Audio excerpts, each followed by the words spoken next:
Hey, what's going on, Guardians? My name is the Black Link, and today, almost seemingly out of nowhere, we really didn't get much of a heads up on this. We got the release of the new Destiny 2 ViDoc, Light in the Darkness. We're only a few weeks away from the official release of Destiny 2's next expansion, the Witch Queen, and today, Bungie put out a massive 13-minute video basically showcasing a lot of the things we're going to be getting into when that expansion goes live. And over the course of this video, we're going to be breaking down some of the biggest bits of news that dropped in the ViDoc earlier today. Now, if you haven't seen the ViDoc itself, of course, we're going to be using clips from that here in this video, but I would definitely recommend that you go and watch it in its entirety. The ViDoc itself is very heavily focused on story, so there are going to be some spoilery bits in there. But we do get some awesome looks at incoming weapons, at changes to certain subclasses. We're going to see the expansion of Void 3.0 and even more. And that's the kind of stuff I want to cover in this breakdown video. So let's go ahead and dive on into it. Now, like I said before, the trailer starts out very narrative heavy.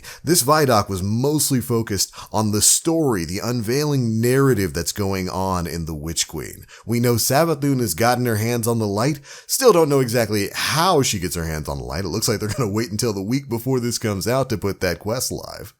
But of course, the expansion is all about her wielding the light and the repercussions that's going to have on us as Guardians.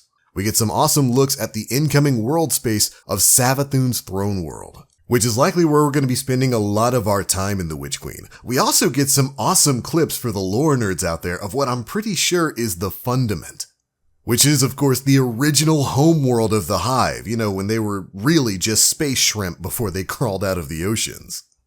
But again, we get some great shots of the overall throne world we'll be exploring and a lot of the mysteries that are going to be tied therein. Bungie promised that much like the Dreadnought of old back in Destiny 1, this area is going to be chock full of mysteries, secrets, and treasures for us to uncover. In particular, there's a section of the ViDoc where they're talking about some mechanics that might pop up in raids and in dungeons where you're going to have to kind of scry the proper way forward through certain areas. And then we see a couple of symbols that should be familiar to anybody who's played through Destiny 2's Hive-themed areas.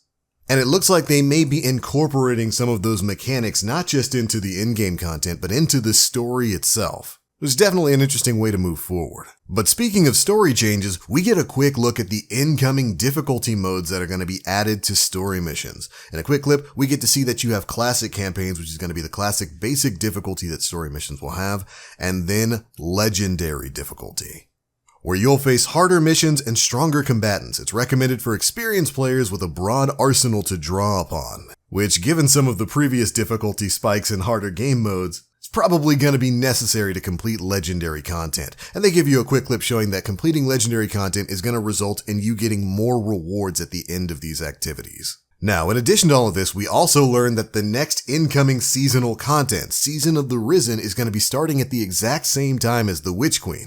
Remember, Witch Queen is going to have its own base set of story and exotic missions and all that kind of stuff. And then there's usually seasonal content that starts a couple of weeks afterwards. Not this time. Season of the Risen is going to be going live the exact same day as the Witch Queen.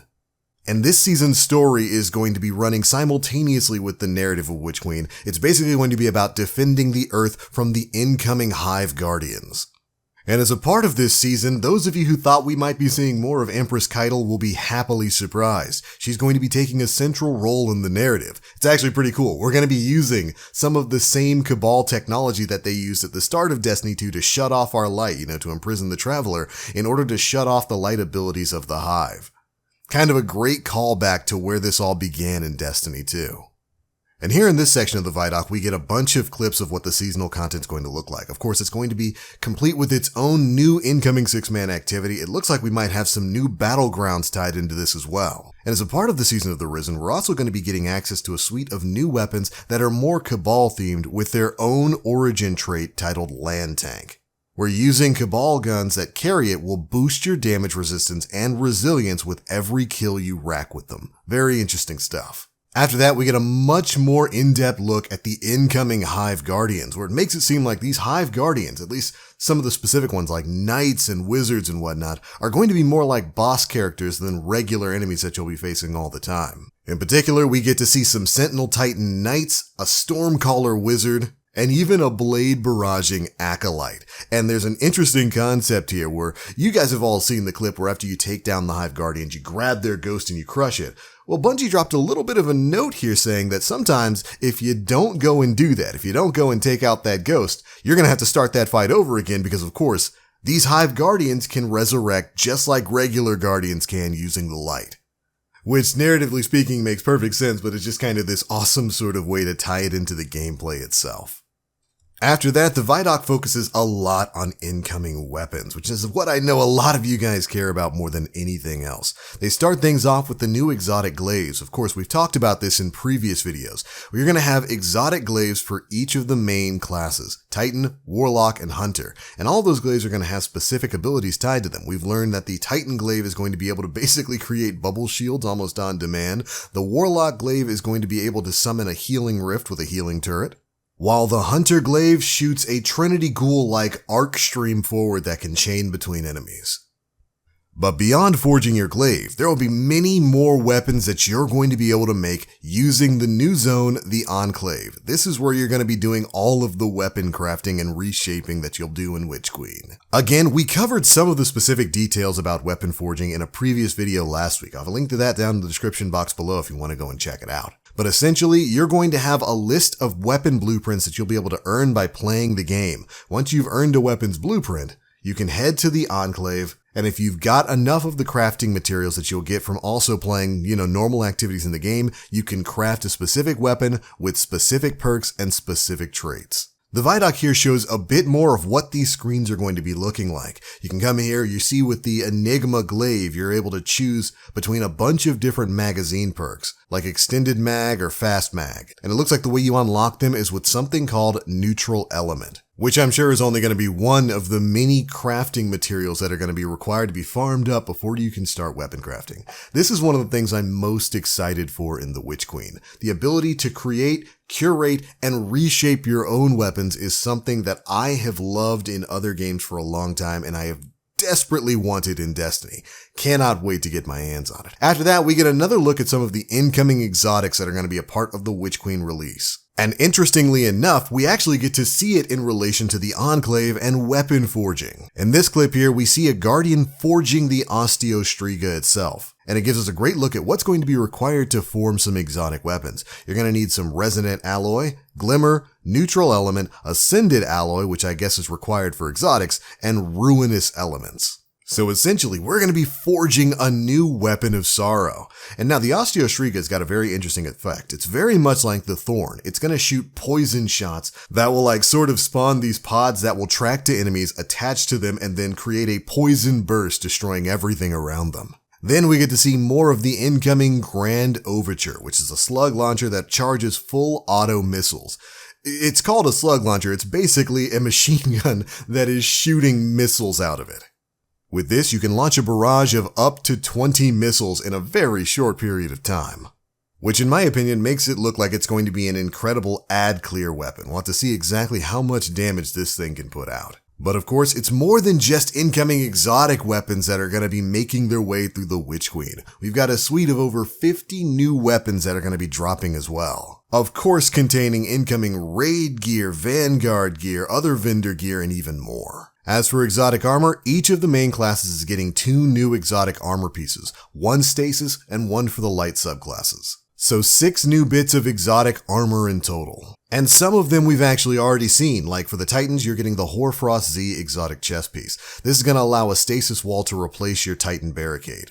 For Warlocks, you're getting the gloves Osiomancy, which gives you an additional cold snap with enhanced seeking. For Hunters, you've got the Blight Ranger, where reflected projectiles and your Arc Staff Super are going to deal increased damage to your enemies. But in the ViDoc, we actually get a look at a brand new Warlock pair of exotic boots that basically function as an empowering rift, but with the Devour ability from Bottom Tree Voidlock. This means you can use your empowering rift on a Void subclass, getting all of the range and damage buffs that provides, while also healing yourself off of every kill. Definitely not a bad choice at all. And speaking of Void, from here on out, the ViDoc goes Void 3.0, giving us an incredible look at the revamped subclass that we're going to be getting with the Witch Queen.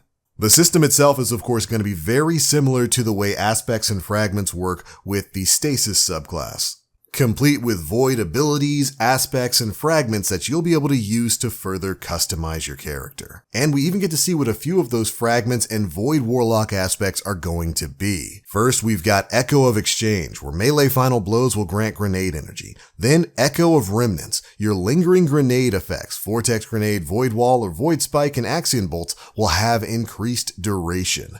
Then the final fragment we got to see was Echo of Reprisal, where final blows when surrounded by combatants will grant you super energy. Then we get to see a few of the Void Warlock aspects we'll be going for. First up is Chaos Accelerant, where you can hold your grenade key to overcharge your grenade, making it deadlier and more effective. And this is going to have different effects based on which type of grenade you're going to be using. For Vortex Grenades, it increases the size and linger duration of the Vortex. For Axion Bolt, it creates an additional Seeker. For Scatter Grenades, it basically grants its sub-munitions tracking. And for Magnetic Grenades, it releases a short-range Void Blast. Then, we get one that they even talk about here in the ViDoc, Child of the Old Gods. With this, you can cast your Rift to create a Void Soul. When you damage a target with a weapon, your Void Soul flies to them and drains them, doing damage and weakening them. When a target's being drained, you are granted grenade and melee energy if you're running Healing Rift, or health if you're running Empowering Rift. Defeating a target who is being drained by your Void Soul will also grant you class ability energy back, so you can drop another Rift as soon as possible. Child of the Old Gods sounds busted, and I cannot wait to try that thing out when this drops in a few weeks. And as you might have picked up there from the Chaos Accelerant Warlock aspect, there's going to be certain terms tied to Void right now that are going to become class agnostic moving forward with Void 3.0. Everyone's going to gain access to, say, a suppression grenade that they can choose. Which, if that's something that you can mix with the Warlock Scatter Grenade or Axion Bolts, might be a little silly in both PvE and PvP. Out of that, we learned about some new Titan abilities too, in particular Bastion, which will be a modification for Titan Barricades where you slam your shield down into the ground, and then not only do you get that rally barricade, but you also get an overshield over you and all of your teammates. For Hunters, we only get a quick shot of it, but it looks like you get kind of a Shatter Dive sort of ability for Void that will also turn you and your allies invisible. So that's definitely something that's really interesting to see. Ultimately, Void 3.0 looks like it's going to be an incredible revamp of the Void subclass as it is right now. And Bungie finishes this off by promising that both a Solar and an Arc 3.0 version are going to be in the works basically over the course of the next year, and we will see similar revamps for those subclasses sometime in the near future.